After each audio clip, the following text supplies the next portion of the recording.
어, 지난주에는 야곱의 잃으면 잃게 되리로다라는 말씀을 드렸습니다.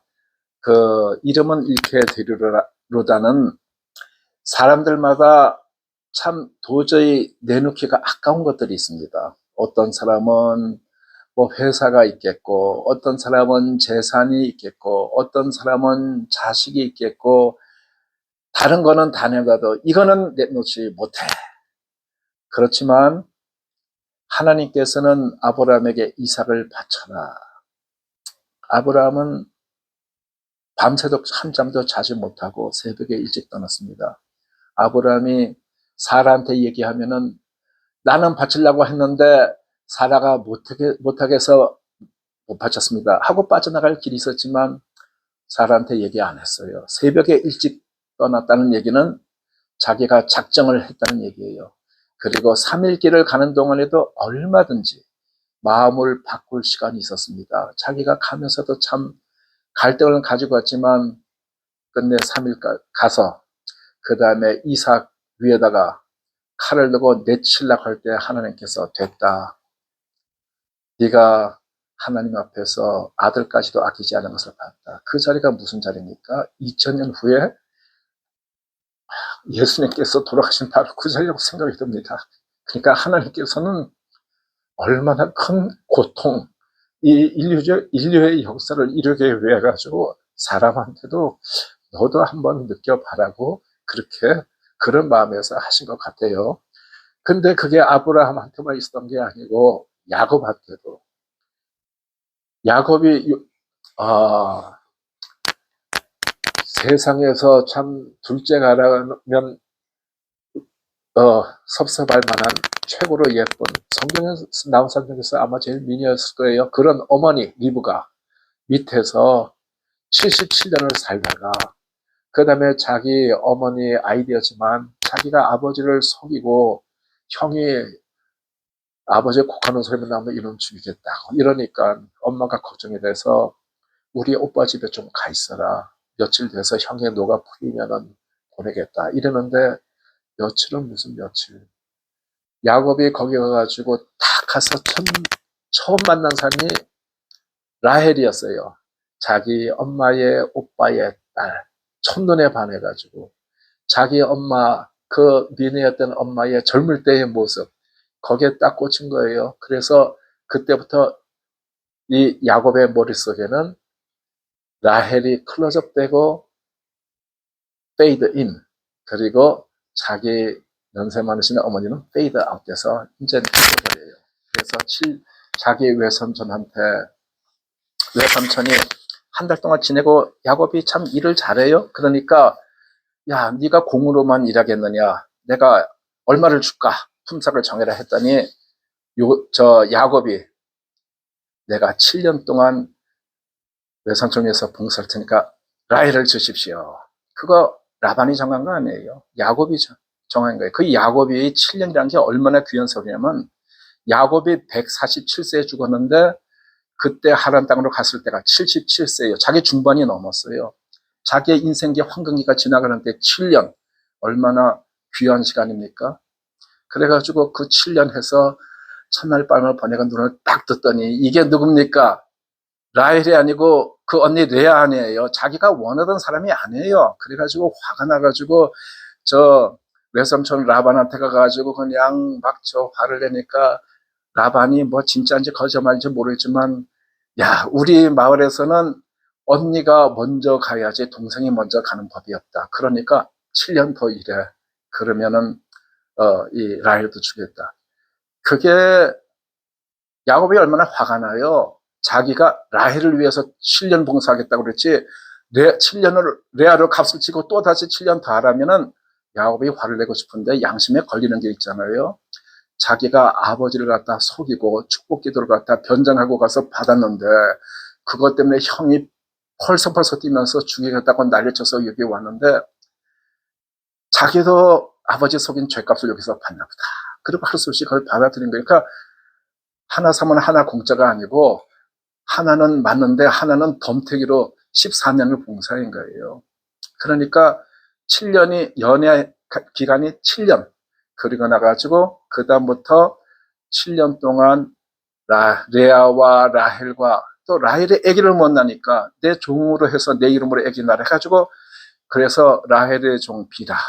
그 다음에 또 언니가 그럼 내 종이랑도 해가지고 실바 이래서 원치 않게 네 아내를 얻게 됐어요. 그래서 중동 지방에서는 그게 전례가 돼가지고 지금도 그쪽 나라 가면 법적으로 한 남자가 네 여자를 갖다가 얻을 수 있게 돼 있으니까 여자 얻지 못한 사람은 어떻게 해요? 그래서 그쪽에서 동성애가 많이 발달이 되지 않았겠어요? 그랬는데 7년 연애한 다음에 막상 결혼해가지고 레아와 라헬과 같이 그 다음에 그 여종 둘이 나중에 합세하지만 레아는 애를 쭉쭉 낳아가지고 그 후 7년 동안에 7 아들, 딸 하나를 낳아요. 근데 라헬은 애를 낳지 못해가지고 나 좀 애 좀 낳게 해주라 하니까 야곱이 야 내가 어떻게 내 마음대로 하냐 하나님께서 안 주시는데 어떡하냐 해가지고 종들 통해서 둘씩 해가지고 6에다가 10을 낳잖아요. 10 아들의 딸 하나인데 마지막에 하나님께서 라헬을 불쌍히 여기셔가지고 태를 열어서 태어난 게 요셉이에요. 그래가지고 그 7년 사이에 11 아들, 딸 하나를 낳아요. 그러다가 이제 거기서 6년 더 일을 하고 떠나게 되는데 저기 자기 아버지 이삭에게로 바로 안 갔어요. 아마 어머니가 돌아가신 것 같아요. 왜 그러냐면 벌써 야곱이 떠날 때가 엄마가 한 112살쯤 됐거든요. 그러니까 20년이 지났으니까 132세쯤 됐을 살아있다면 그렇게 될 텐데 사라가 127세 죽었어요. 그러니까 아마 그때 벌써 성경에는 더 이상 나오는 말이 없어요. 그러니까 그 어머니 리브가가 야곱이 아버지 속이다가 들키면 보금고사하고 저주 받을 텐데 야, 그 저주는 내가 나한테 믿고 너는 가서 그냥 복 받아 했는데 그래서 그런지 리브가가 야곱을 다시 봤다는 얘기가 없어요. 그 대신에 자기 유모 리브가의 유모 그러니까 나이가 훨씬 많죠. 그 유모를 야곱한테 보내서 야곱이 오는 도중에 유모가 이제 드보라가 죽는다 그런 말이 나와요. 그래가지고 그 길에서 이제 마침내 아버지 있는 곳으로 갈 때 그때가 야곱이 한 134세쯤 됐으라고 추측이 돼요. 베들레헴에서 그 사랑하는 라헬이 애를 놓다 죽어요.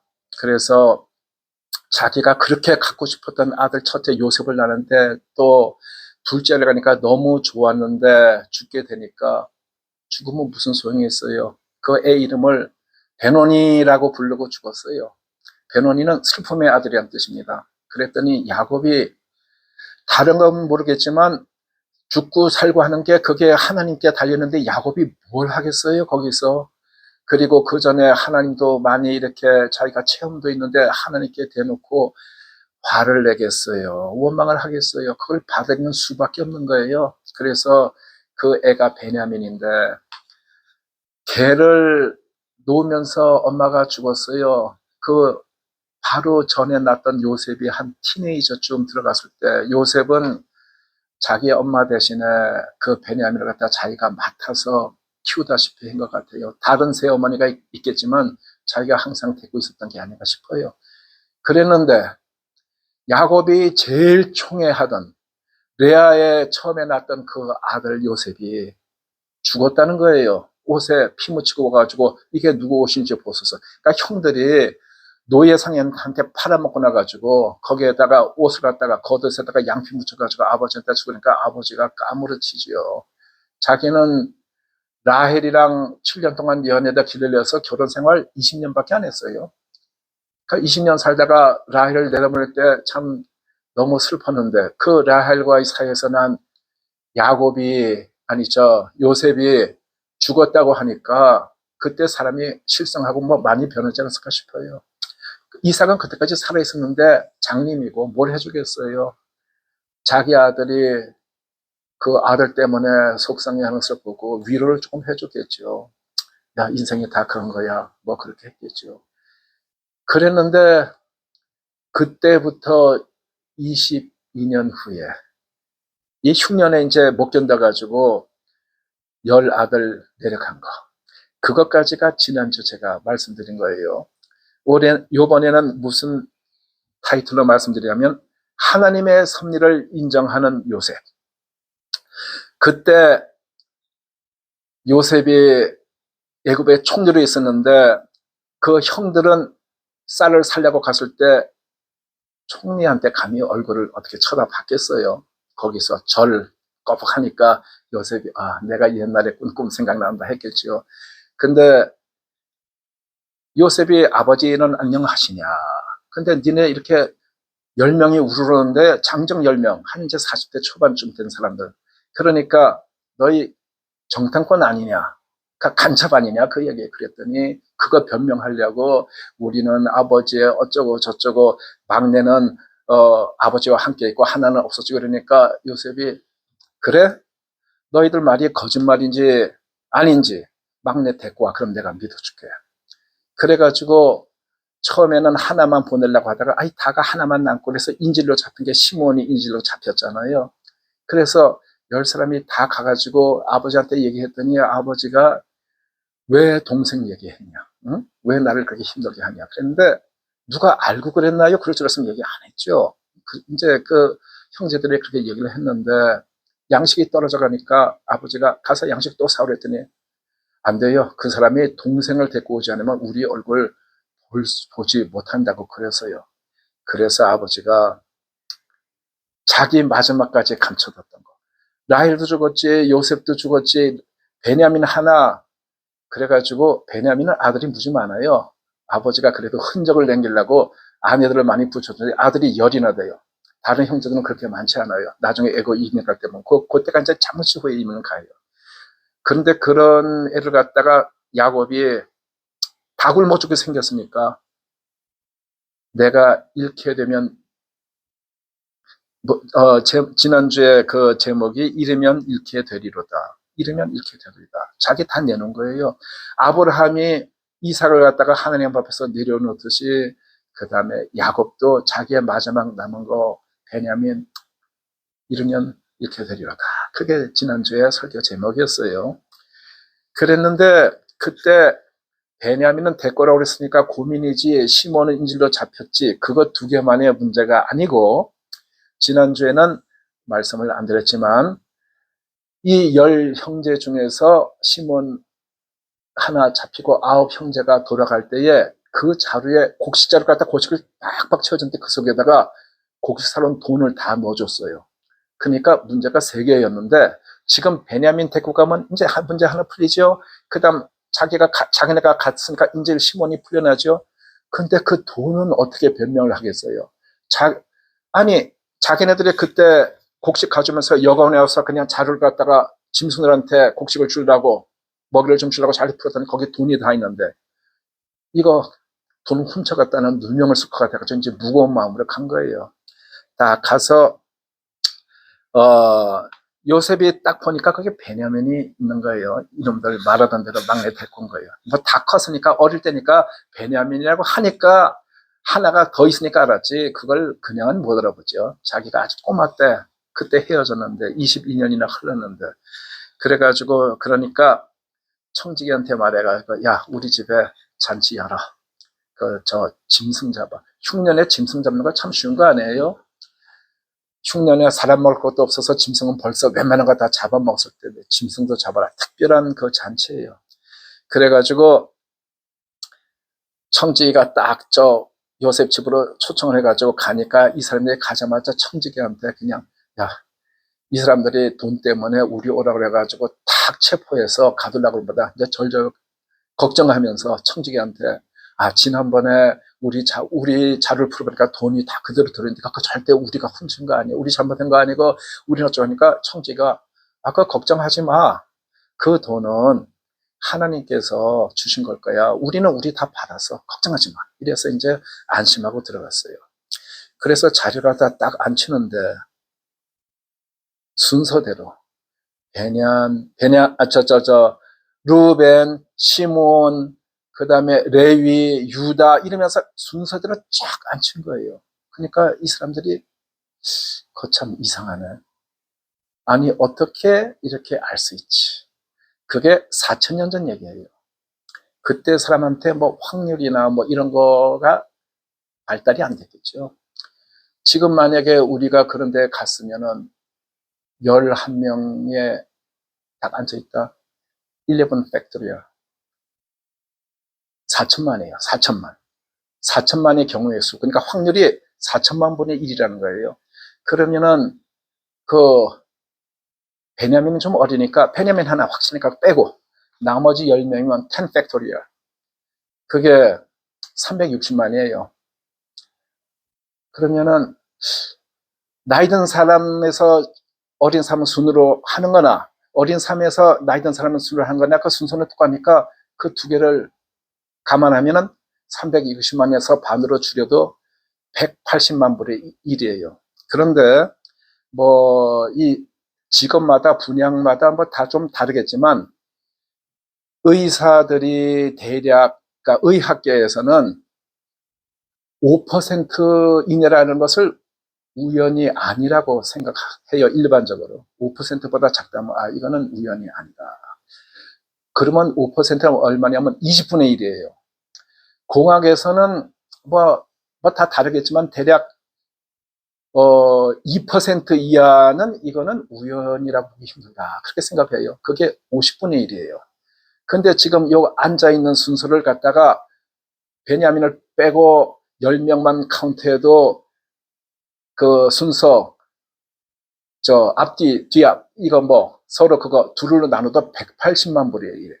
50분의 1, 20분의 1 이런 것도 우연이 안 좋은데 180만 분의 1이라는 거는 이거는 우연히 리가 절대 없는 거예요. 상상을 초월하는 거예요. 그때 우리 같은 사람이 있었으면은 당신 누구야?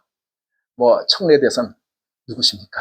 이렇게 나오겠죠. 당연히 이거 뭐 좀 이상한데 이런 정도가 아니에요. 근데 요셉이니까 지가 아니까 다 그렇게 정한 거죠. 그래서 쭉 앉아가지고 거기서 식사를 갖다 하는데 베냐민한테는 뭐 5배나 주고 또 베냐민 힘들게 오내니까 그렇게 해석을 했을 거고 요셉은 자기의 그리운 동생이니까 했을 거고 그리고 요셉의 형들이 후회를 참 많이 했을 거예요. 그 나이가 되면은 자기들도 다 자식 키우는데 자기 아버지한테 얼마나 큰 죄를 지은 겁니까? 철이 들었어요, 그때는. 그래가지고 동생에 대해서도 요셉, 저 베냐민은 특별 대우받고 자랐죠. 그 아버지도 얘는 너무 귀하고 형들도 요셉한테 미안하게도 하고 또 걔는 엄마도 빨리 죽었잖아요. 그랬는데 요셉이 다들 돌아갈 때 저 꼬마 베냐민 이제 꼬마라는 게 아니고 그때 한 25 정도 됐으니까 저 젊은 녀석 자루에는 내 은전 집어넣어라. 그리고 돈도 다 집어넣어. 그 요셉은 혹시나 형들이 돈이 없어서 못 올까봐 처음에도 돈을 집어넣은 거예요. 돈이 없어서 사도 못 올까봐. 근데 요번에도 돈을 집어넣고 은전 집어넣었어요. 그래서 가고 있는데 청지기를 갖다 보내세요. 청지기가 가가지고 너희들 어떻게 이렇게 병망덕할 수가 있냐? 어? 우리 저 총리의 은잔을 누가 훔쳐갔다 했더니 우리 절대 안 가져갔습니다. 어디 뒤져보자 해가지고 큰 형 루벤에서 시작해서 보니까 없어. 없잖아요. 바위 없잖아요. 했는데 막내 베냐민에 가니까 딱 은전이 나온 거예요. 증거가 확실한데 무슨 변명하겠어요. 거기 있는 사람이 우리 이제 다 죽었다. 그것은 요셉한테까지 이제 다 끌려왔지요. 요셉이 너희들은 내가 그 은잔을 갖다가 점치는 데 쓰는데 그거 어떻게 가져갔냐 그랬더니 무슨 변명을 하겠어요. 우리가 무슨 변명을 하겠습니까? 어쩌고 저쩌고 뭐 우리가 다 주의 종이 되겠습니다. 그랬더니 총리가 그러니까 요셉이 아니야 다는 필요 없고 그 잔 나온 녀석만 남고 니네들은 그냥 가 보내줄게. 그랬더니 형들이 어떻게 가겠어요? 자기 아버지 가면 끝장인데 돌아가실 텐데. 그래가지고 그 전에도 처음에 그 아버지한테 가가지고 막내 데리고 오라고 할 때 아버지가 안 돼 계속 안 된다고 할 때 루벤 첫 형이 뭐라고 얘기를 하냐면은 만약에 가서 베냐민 못 돌아오면 내 두 아들을 죽이소서. 그건 좀 지혜롭지 못한 얘기죠. 못 돌아올 때 가지고 야곱이 자기의 손자 둘을 죽이겠어요. 그건 말이 안 되고 유다가 말을 잘해가지고 그래도 아버지 설득했는데 요번에도 유다가 요셉한테 설득하는 거예요. 그 뭐라고 하냐면은 어 우리 아버지가 말씀하시기를 내 아내가 나한테 두 아들을 낳는데 하나는 죽었다고 그러고 이거 하나 어쩌고 저쩌고. 그런데 지금 이 아이가 아비의 생명과 아이의 생명이 서로 결탁되었거나 서로 연결되었거나, 그러니까 애 죽으면 아버지도 죽는다 이거예요. 그러니까 내가 이제 이해 안 가면 우리 아버지 죽어요. 그냥 내가 주의종이 될 테니까 이 애는 보내주세요. 이랬더니 자기 아버지 걱정하고 이러니까 요셉이 거기서 더 이상 자기 숨기지 못하고 여기 있는 시종들 다 나가라고 그러고서 이제 거기서 실토를 하는 거예요. 막 그냥 방송 대곡을 하면서 내가 당신의 동생, 당신들이 노예 상인들한테 판 요셉입니다. 그랬더니 어떻게 돼요? 형들 이제 죽었죠. 아니, 우리가 요셉 노예로 팔아먹었는데 총리가 요셉이라니. 이제 우리 끝장났네. 속으로 얼마나 그냥 새파랗게 질렸겠어요. 그랬더니 그때 오늘 본문 말씀, 그걸 요셉이 해주는 거예요. 뭐냐 하면은 오늘 본문 말씀이 하나님이 큰 구원으로 당신들의 생명을 보존하고 당신들의 후손을 세상에 두시려고 나를 당신들 앞서 보내셨나니 그런즉 나를 이리로 보낸 자는 당신들이 아니요 하나님이시니라. 그러니까 니네들이 나 노예로 팔아먹었다고 걱정할 필요 없어. 그거는 하나님께서 미리 우리 온 가족과 자손을 굶어 죽지 않게 하려고 보내신 것이 당신이 보내신 게 아니니까 걱정하지 마. 그 뜻이에요. 하나님이 나로 바로의 아비를 삼으시며 그 온 집의 주를 삼으시며 애굽 온 땅의 치질을 삼으셨나이다. 그러니까 바로가 누구예요? 그 세계 최고 강대국 그 애굽의 왕인데 그 그냥 총리가 아니고 바로의 아비를 삼으셨다. 왕이 갖다 모시는 그런 총리를 삼으셨던 거예요. 그러니까 간단히 말씀드려가지고 내가 애굽에 온 것은 하나님의 섭리 가운데서 온 거다. 이게 요셉이 원래 생각하던 건 아니었을 거예요. 자기가 노예로 팔렸을 때 그때부터는 자기가 그냥 죽느냐 사느냐 그런 마음으로 옥에서까지 13년을 살았을 거예요. 그때 처음에는 왜 형들이 어떻게 형제 나를 팔아먹을 수가 있어. 나쁜 놈들 뭐 이랬겠죠. 그러면서 하나님께서 함께 하셔서 많은 체험을 하고 굉장히 멋져 성숙했을 거예요. 그래서 자기가 총리 됐을 때 그때 이제 하나님께서 뜻 가운데서 이렇게 나를 애를 총리를 삼으시고 그래가지고 이스라엘 백성이 다 거기에 내려가서 그 곡창지대에서 인종이 이제 많이 부푼 거예요. 오늘 드리고 싶은 말씀 그 요약을 드리면은 오늘 제목이 하나님의 섭리를 인정하는 요셉. 거기에 대해서 다른 구절의 말씀을 드리겠습니다. 성경 잠언 16장 9절을 보면 사람이 자기의 길을 계획할지라도 그 걸음을 인도하는 자는 여호와시니라. 그러니까 내가 어떤 계획을 짜도 하나님 믿는 이 백성들은 하나님께서 그 길을 인도하시는 대로 된다. 어떨 때는 내 뜻대로 되지만 어떨 때는 내 뜻과는 반대로 내가 전혀 원치 않던 길을 가지만 그것은 하나님께 달리는 거라는 거예요. 또 비슷한 말씀이 에레미야에도 있어요. 에레미야 10장 23절을 보면은 인생의 길이 자기에게 있지 아니하니 걸음을 지도함이 걷는 자에게 있지 아니하니라.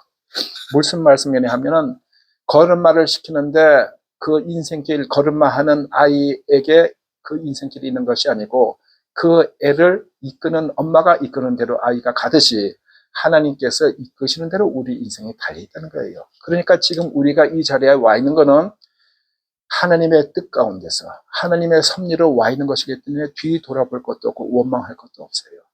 후회할 것도 없어요. 로마서 8장 28절에 보면 하나님을 사랑하는 자, 곧 그 뜻대로 부르심을 입은 자들에게는 모든 것이 합력하여 선을 이루느니라. 그런 말씀이 있어요. 그래서 오늘 결론적으로 드리고 싶은 말씀은 뭐냐면은 인생을 살다 보면은 전혀 예상치 못한 어려운 일을 당할 때도 있어요. 그럴 때 원망하지 마시고 하나님의 섭리를 받아들이고 그리고 무슨 일이든지 하나님께 기도하면서 위기를 극복하시기 바랍니다. 그것이 오늘 말씀의 결론입니다. 감사합니다.